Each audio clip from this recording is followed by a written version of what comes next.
Monsieur le Haut-Représentant, chers collègues. High Representative, colleagues, since the resolution that was adopted on the 19th of January by the European Parliament on the humanitarian consequences of the blockade of Nagorno-Karabakh, the situation has worsened, and there's now a control point in the Latin corridor, as my colleague said. This is an installation that violates the ceasefire declaration of the 9th of November 2020. As well as access to basic needs such as food and medicine. And the International Red Cross Committee has also been held up in its work. Attempts at mediation and peace, ensuring the security of the Armenian population in Nagorno-Karabakh has been announced. And yet, Azerbaijan has not taken any measures so far to try to put an end to this blockade. It should have been de-escalating and put an end to the current humanitarian catastrophe that is developing. Are there any concrete initiatives being taken to unblock this situation on the ground? And can you tell us about any achievements made by the civil operations from the EU in Armenia and on the ground? Thank you. High Representative. Well, your question has a lot to do with what was asked in the previous question, and inevitably the response will be very similar to my previous response. Now, the mission that has been undertaken on the Armenian side of the border is a very important part of our efforts in order to try to make progress in the peace process, essentially, between the two countries. But it is exclusively of a civilian nature. It is not an armed mission, so to say, and all the members of that particular mission, including the commander there, are civilians. They're not military personnel that have a 2-year mandate. They have 100 people which have been quickly deployed, and we feel that an important contribution is being made as far as the normalization in the border region.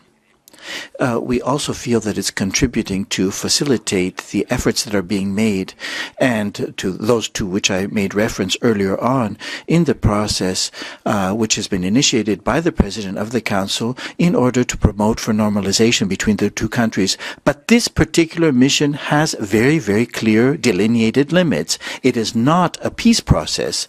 It is part of the process of peace, limited by the civilian character that it has, limited by the fact that it can only be active on the Armenian side of the border. Azerbaijan has not allowed for the mission to be active on its side of the border. And please don't ask for things that cannot be done by the mission. It does what it can, but it can't do more outside of its remit. And it, of course, outside of the capabilities that it has as far as logistics and resource as well. Now, the Latin corridor, the efforts that are being made and the activities that are being undertaken there are contrary to the peace effort being made. We've asked for Azerbaijan and the international community has asked Azerbaijan to allow for access to Nagorno-Karabakh through this particular checkpoint under the auspices of the United Nations right now. We've asked for that, but we do not have coercive powers or the force to be able to call for that beyond what we've done. Oui, juste un mot pour confirmer. Well, just briefly to say that together with those present here, you're probably going to get quite a lot of similar questions on this topic, but this shows that we want to draw attention to the situation. That's why we wanted to have this point. I understand that it's not a peace mission, but my question was about the humanitarian conditions and sanitary conditions on the ground. We've heard that the Red Cross no longer has access to the area, 120,000 people, 30,000 children, lives at risk. That's why we are asking these types of questions on the diplomatic sides, but also on the specific humanitarian issues as well. Thank you very much. High Representative, to respond. I share your concern, ladies and gentlemen. I know that the socioeconomic situation in the affected communities is very serious indeed. And over the last 2 years, we have initiated a number of different projects and programs for humanitarian aid with the services of ECHO as well. We've participated. 17 million euros have been earmarked for that. Of course, that hasn't resolved the problem, but at least we take note of the fact that indeed we are doing things there. A number of different projects, once again, undertaking with those 17 million euro invested in order to provide for emergency services, healthcare services, including psychological support, medical equipment, and urgent assistance for individuals affected by the conflict.